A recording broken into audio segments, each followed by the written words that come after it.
प्रेरणा स्रोत के श्रोतागणों, आज हम जो बातें कर रहे हैं वो व्यापार में उन्नति कैसे करें, व्यापार में सफल कैसे हों। ये कुछ इंपॉर्टेंट बातें मैं बता रहा हूं। व्यापार तो कई रूप में होता है।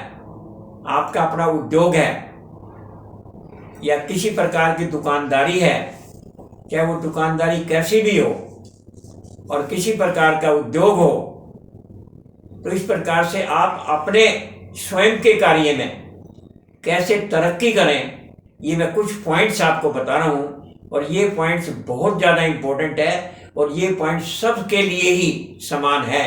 और जिसको बोलते हैं ना हम MBA, मार्केटिंग का सबसे बड़ा मार्केटिंग होता है। अरे मैन्युफैक्चरिंग तो आप जब करेंगे जबकि उसकी मार्केटिंग होगी, जबकि उसको सेल करेंगे। और सेल कब होगी? जबकि आप मार्केटिंग करना सीखेंगे। तो मैं कुछ पॉइंट्स बता रहा हूँ जो कि हर एक के लिए ज़रूरी है। First of all, listen carefully. हर दुकानदार के लिए, चाहे वो सब्जी की रेहड़ी लगाता है, चाहे वो दुकान करता है, चाहे वो चाय की दुकान चला रहा है, चाहे बड़े से बड़ा इंडस्ट्री बिरला और टाटा है, सबके लिए ये बातें जरूरी हैं और ये बहुत महत्वपूर्ण बातें हैं। सबसे पहली बात क्या है, जरा ध्यान से सुने। First of all, good behaviour with the customer, that is first and the foremost thing of marketing. Business में सफल होने का सबसे पहला रास्ता क्या है कि आप कस्टमर को गुड बिहेव करें, अच्छा बर्ताव करें। क्योंकि कस्टमर के लिए तो there are so many options are there. उनके लिए तो कस्टमर तो कहीं भी जा सकता है, तो कस्टमर हमारे लिए जस्ट लाइक गॉड। इसलिए कस्टमर का एक रेस्पेक्ट करना वो हर व्यापारी का कर्तव्य है। ये पहला नियम है व्यापार में सफल व्यापारी बनने का। नंबर दो है रीजनेबल रेट। आपका रेट रीजनेबल होना चाहिए। अगर आपका रेट सही है तो लोग दुकानदार के लाइन में लग के आपकी दुकान से सौदा खरीदेंगे। पड़ोसी ये कहता है मैं चाय पिलाऊंगा, मेरे से सौदा खरीद लो, हम नहीं खरीदते। क्यों? कि हमें विश्वास है कि जिस दुकानदार से हम सौदा खरीद रहे हैं वो ठीक रेट लगाएगा, क्वालिटी की चीज देगा। तो रीजनेबल रेट। अगर रेट आपका गलत है ना तो सगा भाई आपसे सामान नहीं खरीदेगा, किसी और से खरीद लाएगा, पीछे से और से खरीद लेगा। तो इसलिए रेट ठीक आप कैसे रखेंगे? रेट ठीक आप कंपटीशन में रखिए। रेट प्रॉफिट में आप कम कर लो, 25% मत करो, 20% कर लो, अरे 5% कर लो। सेल होगी तो प्रॉफिट कमाएगा, सेल ही ना होगी तो प्रॉफिट कहाँ से कमाओगे भाई? तो इसलिए प्रॉफिट में आप ठीक ढंग से मार्जिन कम रख लो तो प्रॉफिट आप, क्योंकि आपका रेट ठीक होगा कंपटीशन में तो ही आपसे लोग माल खरीदेंगे। तीसरा पॉइंट, क्वालिटी से कभी समझौता मत करो। घटिया क्वालिटी आपने सस्ते में दे दी तो एक बार तो आप घटिया क्वालिटी से लोग ले जाएंगे, भाई सस्ते में दे रहा, सस्ते में दे रहा है। पर तो अगर वो क्वालिटी की चीज नहीं है ना, वो क्वालिटी की अगर चीज नहीं है तो दोबारा कोई नहीं खरीद लेगा, बल्कि आपकी दुकानदारी खत्म हो जाएगी। जो कहते हैं ना कि जो धोखेबाजी जो है वो एक बार चल सकती है, बार बार में नहीं। ये काठ की हांडी एक बार चढ़ती है, दोबारा नहीं। तो इसलिए धोखेबाजी की दुकानदारी नहीं चलेगी। क्वालिटी से कभी समझौता मत करो। क्वालिटी, बढ़िया क्वालिटी दो, उसमें रेट में आप मार्जिन कर लो, वो बात अलग है। तो क्वालिटी में कभी आप गड़बड़ मत करो, क्वालिटी की चीज दो।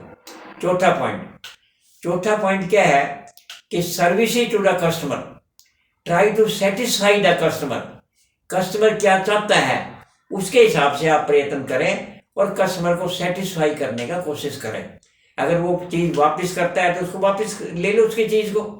अगर उसमें कोई तकलीफ बताता है भाई ये इसमें गड़बड़ है, तो उसके गड़बड़ को आप ठीक कराइए। यानी try to satisfy the customer. तो कस्टमर को सेटिस्फाई करने का जरूर कोशिश करो।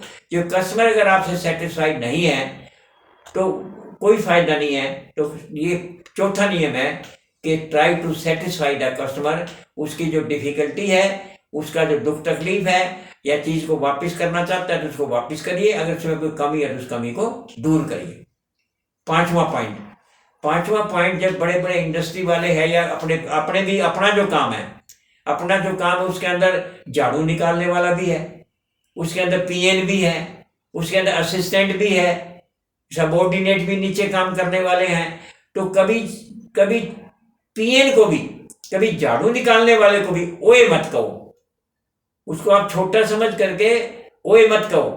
क्यों? कि वो भी आपके बिजनेस का पार्टनर है, क्योंकि वो ठीक से काम चलता है तो आपका काम ठीक चलता है। वो ठीक से झाड़ू निकालेगा, ठीक से काम करेगा, तभी आपका काम चलेगा ना। तो इसलिए छोटे छोटे जो कर्मचारी है उसका भी कभी उसकी भी इज्जत करिए। अगर आप उसकी इज्जत करेंगे, उसके दुख सुख में काम आओगे, तो वो आपके लिए रात दिन एक कर देगा काम के लिए, और वो काम खुशी खुशी काम करेगा, अच्छा काम करके दिखाएगा।